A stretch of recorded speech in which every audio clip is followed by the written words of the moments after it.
반갑습니다. 세일러문입니다.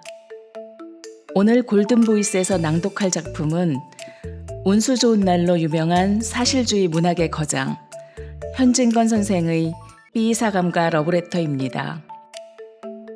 낮에는 여학생들의 연애 편지를 압수하며 호통치던 엄숙한 삐사감이 밤에는 홀로 압수한 편지들을 펼쳐놓고 남녀 1인 2역으로 뜨거운 연애 대사를 연기하는 기막힌 이중성을 다룬 소설입니다.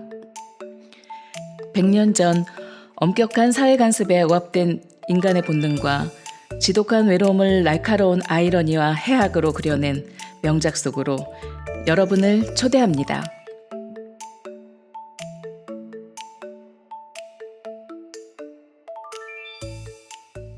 삐사감과 러브레터 현진건.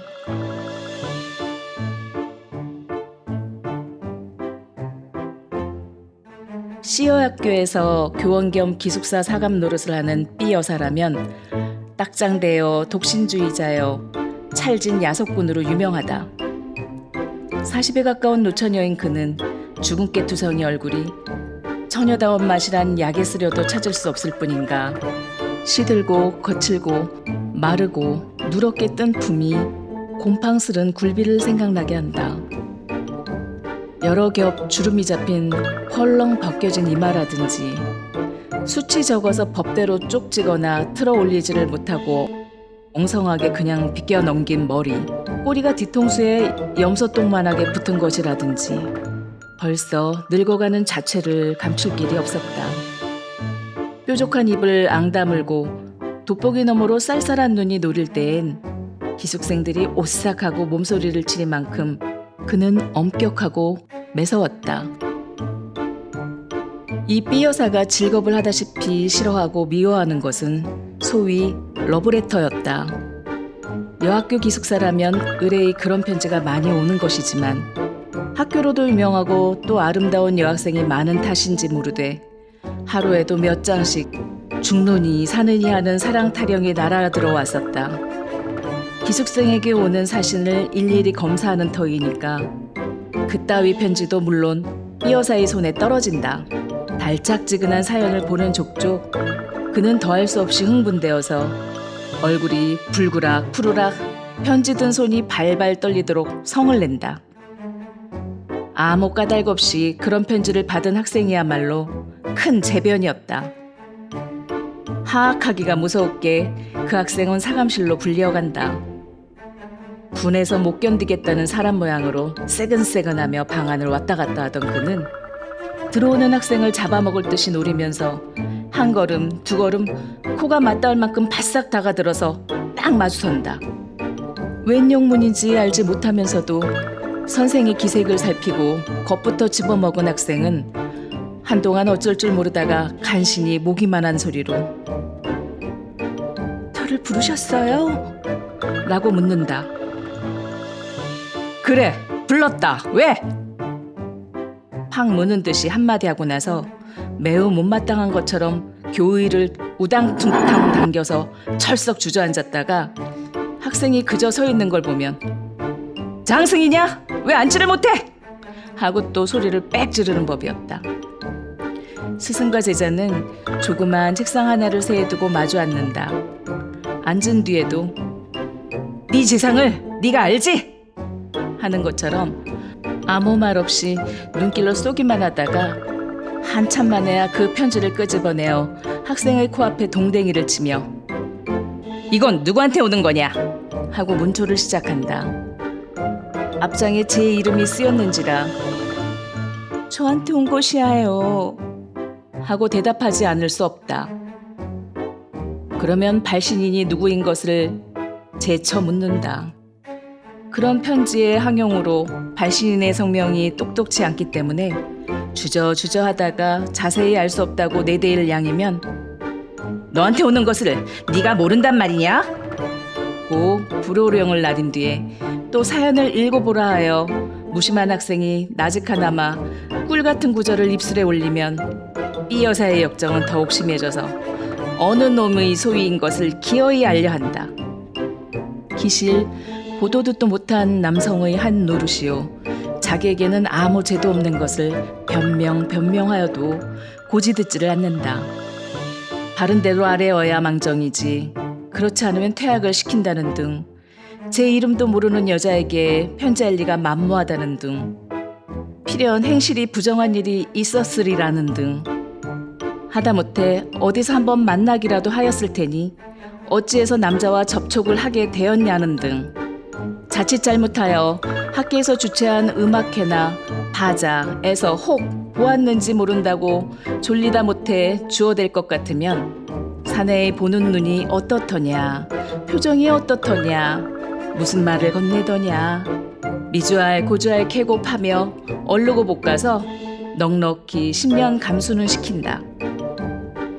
2시간이 넘도록 문초를 한 끝에는 사내란 믿지 못할 것, 우리 여성을 잡아먹으려는 마귀인 것, 연애가 자유이니 신성이니 하는 것도 모두 악마의 지어낸 소리인 것을 입에 침이 없이 열에 띄어서 한참 설법을 하다가 닦지도 않은 방바닥, 침대를 쓰기 때문에 방이라 해도 마룻바닥이다. 에 그대로 무릎을 꿇고 기도를 올린다. 눈에 눈물까지 글썽거리면서 말끝마다 하느님 아버지를 찾아서 악마의 유혹에 떨어지려는 어린 양을 구해달라고 뒤삼고 곱삼는 법이었다. 그리고 둘째로 그의 싫어하는 것은 기숙생을 남자가 면회하러 오는 일이었다. 무슨 핑계를 하는지 기어이 못 보게 하고 만다. 친부모, 친동기간이라도 규칙이었더니 상학 중이니 무슨 핑계를 하든지 따돌려 보내기가 일수다. 이로 말미암아 학생이 동맹휴학을 하였고 교장의 서류까지 들었건만 그래도 그 버릇은 곤치려 들지 않았다. 이 B사감이 감독하는 그 기숙사에 금년 가을 들어서 괴상한 일이 생겼다느니 보담 발각되었다는 것이 마땅할는지 모르리라. 왜 그런가 하면 그 괴상한 일이 언제 시작된 것은 귀신밖에 모르니까. 그것은 다른 일이 아니라 밤이 깊어서 새로 한 점이 되고 두 점이 되어 모든 기숙생들이 달고 고난잠에 떨어졌을 때 난데없는 깔깔대는 웃음과 속살속살하는 낱말이 새어 흐르는 일이었다. 하룻밤이 아니고 이틀밤이 아닌 다음에야 그런 소리가 잠기 밝은 기숙생의 귀에 들리기도 하였지만 자던 잠결이라 뒷동산에 구르는 마른 잎의 노래로나 달빛의 나래를 번뜩이며 울고 가는 기러기의 소리로나 흘려들었다. 그렇지 않으면 도깨비의 장난이나 아닌가 하여 무시무시한 증이 들어서 동무를 깨웠다가 좀처럼 동무는 깨지 않고 제 생각이 너무도 어리먹고 어이없음을 깨달으면 밤소리 멀리 들린다고 학교 이웃집에서 이야기를 하거나 또는 딴방에 자는 제 동무들의 잠꼬대로만 여겨서 스스로 안심하고 그대로 자버리기도 하였다. 그러나 이 수수께끼가 풀릴 때는 왔다. 어제 공교롭게 한방에 자던 학생 셋이 한꺼번에 잠을 깨웠다. 첫째 처녀가 소변을 보려 일어났다가 그 소리를 듣고 둘째 처녀와 셋째 처녀를 깨우고 만 것이다. 저 소리를 들어보아요. 아닌 밤중에 저게 무슨 소리야? 하고 첫째 처녀는 호동그레진 눈에 무서워하는 빛을 띈다. 어젯밤에 나도 저 소리에 놀랬어. 도깨비가 났단 말인가? 하고 둘째 처녀도 잠 오는 눈을 비비며 수상해한다. 그 중에 제일 나이 많을 뿐더러 많아자 18밖에 아니래지만 장난 잘 치고 짓궂은 짓 잘하기로 유명한 셋째 처녀는 동무 말을 못 믿겠다는 듯이 이윽히 귀를 기울이다가 나는 수상한걸? 나도 언젠가 한번 들어본 법도 하구먼. 뭘 잠 많이 오는 애들이 이야기를 하는 게지. 이때 그 괴상한 소리는 땡땡을 웃었다. 새 처녀는 으쓱하며 귀를 소스라쳤다. 적적한 밤 가운데 다른 파동 없는 공기는 그 수상한 말낯을 곁에서나 나는 듯이 또렷또렷이 전해주었다. 오, 태훈 씨. 그러면 자기 좋을까요? 간드러진 여자의 목소리다. 경숙 씨가 좋으시다면 내야 얼마나 기쁘겠습니까? 아, 오직 경숙 씨에게 바친 나의 타는 듯한 가슴을 인제야 아셨습니까? 정열에 띈 사내의 목청이 분명하다. 한동안 침묵. 이제 그만 놓아요. 키스가 너무 길지 않아요? 행여 남이 보면 어떡해요? 아양 떠는 여자 말씨. 길수록 더욱 좋지 않아요? 나는 내 목숨이 끊어질 때까지 키스를 하여도 길다고는 못하겠습니다. 그래도 짧은 것을 하나겠습니다. 사내의 피를 뿜은 듯한 이 말끝은 계집의 자지러진 웃음으로 묻혀버렸다. 그것은 묻지 않아도 사랑에 겨운 남녀의 흐물어진 수작이다. 강검이 지독한 이 기숙사에 이런 일이 생길 줄이야. 세 처녀는 얼굴을 마주 보았다. 그들의 얼굴은 놀랍고 무서운 빛이 없지 않았으되 점점 호기심에 번쩍이기 시작하였다. 그들의 머릿속에는 한결같이 로맨틱한 생각이 떠올랐다.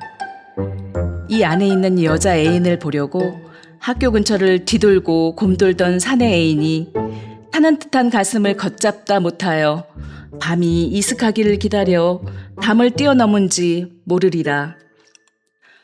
모든 불이 다 꺼지고 오직 밝은 달빛이 은가루처럼 서린 창문이 소리 없이 열리며 여자 애인이 흰 수건을 흔들어 사내 애인을 부른지도 모르리라. 활동사진에서 보는 것처럼 기나긴 피륙을 나뉘어서 하나는 위에서 당기고 하나는 밑에 매달려 디릉디릉하면서 올라가는 전경이 있었는지 모르리라. 그래서 두 애는 만나가지고 저와 같이 사랑의 속살거림에 잦아졌는지 모르리라.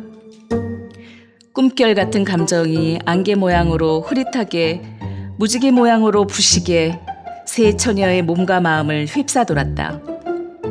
그들의 뺨은 후끈후끈 달았다.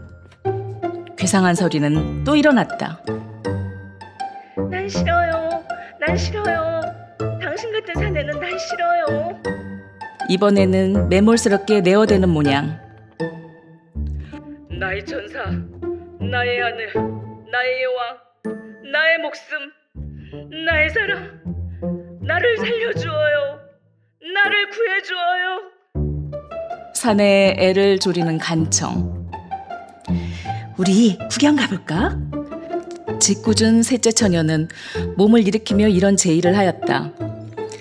다른 처녀들도 그 말에 찬성한다는 듯이 따라 일어섰으되 의아와 공구와 호기심이 뒤섞인 얼굴을 서로 교환하면서 얼마쯤 망설이다가 마침내 가만히 문을 열고 나왔다. 쌀벌레 같은 그들의 발가락은 가장 조심성 많게 소리나는 곳을 향해서 곰실곰실 기어간다. 컴컴한 복도에 자다가 일어난 세 처녀의 흰 모양은 그림자처럼 소리 없이 움직였다. 소리나는 방을 어렵지 않게 찾을 수 있었다. 찾고는 나무로 깎아 세운 듯이 주춤 걸음을 멈출 만큼 그들은 놀래었다. 그런 소리에 출처야말로 자기네 방에서 몇 걸음 안 되는 사감실일 줄이야. 그렇듯이 사내라면 몸먹어하고 침이라도 베앗을 듯하던 삐여사의 방일 줄이야.